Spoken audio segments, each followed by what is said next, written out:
This is our last clip. Hopefully you've mastered both the basics and the subtleties of the game by this point. So I will depart by sharing with you the external resources that you need to know about. Now, I don't know about you, but I play to win. I want to use everything that I possibly can to my advantage to be at the very top spot. That means using everything in-game, of course, but that also means using everything out of game as well. There are two websites in particular that I think can help you a lot. The first is help.travian.us. This website is what the Travian manual was supposed to be, but fell far short of. It has a lot more detailed information. It has information about concepts that the manual doesn't even touch on. It's very useful, and I suggest you visit it.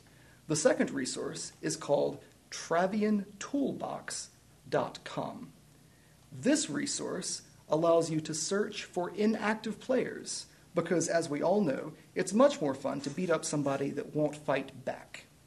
The final resource you can utilize is your friends.